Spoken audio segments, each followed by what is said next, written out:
Hey, it's Dave from StuffOutdoorDadsLike.com. Here to talk to you about this 2019 Specialized Stumpjumper Expert 29 that I purchased on the Pros Closet. I have a separate review about the whole Pros Closet experience, but let's just say 2 thumbs up for those guys and what they're doing over there. I love it. So I just got this bike this winter. I upgraded from a 2016 Specialized Stumpjumper 6 Fatty Expert that I had. And there's a couple things about that bike that I liked and a couple things I didn't like. The 6 Fatty, or the plus size bikes that have come out and now kind of disappeared, had a lot of traction, which was great for climbing, but I found that the downhill performance suffered in terms of how well they cornered and some of their agility. And they also felt a little heavy to me, kind of moving around, so they were sort of sluggish, which wasn't that fun to ride from my perspective. So I wanted to upgrade. I did like the SWAT storage in the down tube that the other Specialized Stumpjumper had, and this one has it as well. And after doing a lot of reviews on Bible bikes from Bike Magazine, Beta MTB, and Pink Bike, I sort of had settled on a couple different bikes and wanted to see what was available in the used marketplace. Because there was nothing available new this past winter due to COVID. So after some extensive reviews and looking at the Pros Closet, I found this bike here. And so let's talk a little bit about it. So in terms of the numbers, this is a 66.5 head angle and a 74.1 degree seat tube angle. And so it's a little bit more conservative than some of the other bikes that are coming up now. There seems to be a whole sort of slack and short thing going on now, and this bike is sort of middle of the road there too. So I think it's 150 up front and 140 in the back, if my memory serves me correctly.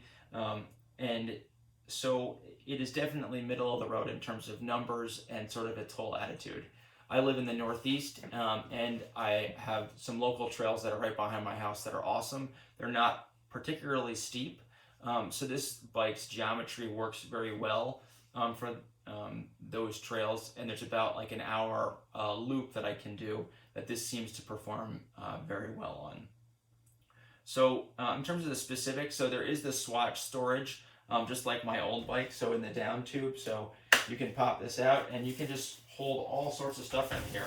So I got some Band-Aids, some 5x9 pads, I have a tire plug kit, I've got some medical tape. They come with these nice bags in here that can hold a tube.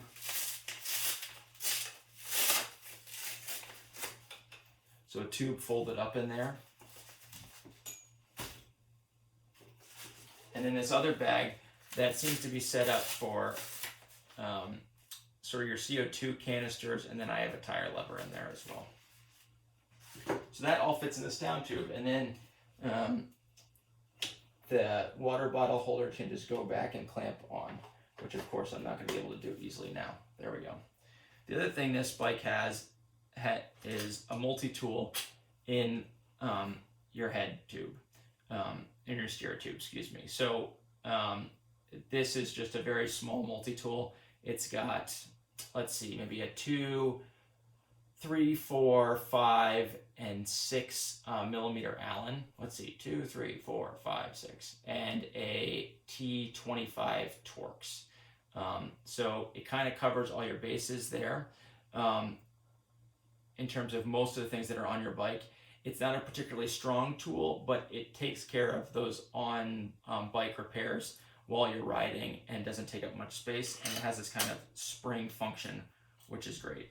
In the bottom of this, there's also a chain breaker tool. So if you take this out, you can drop the tool out of the steer tube and then use it for a chain breaker. And it also has spots for 2 SRAM power links all in there. So that means that there's less stuff that needs to go on your back, which means you can get away with either not riding with a pack at all, especially with the water bottle or a little bit bigger water bottle, or you could go with like a fanny pack, or a lumbar pack, which I've gone with now.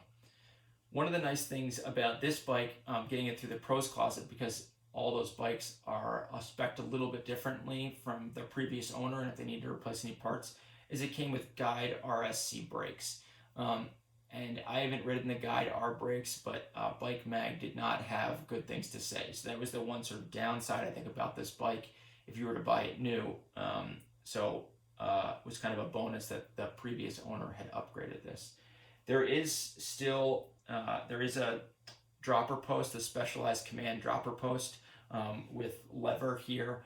I don't particularly love this post, so actually I'm in the process of upgrading it, probably with a 1-up post that's being delayed due to COVID as well. But this is an indexed post, and it find that it sticks a lot, and I can't really dial in exactly what I want. So I'm hoping for some upgraded performance with a new dropper post, but that will be determined. So I'll get back to you with another review.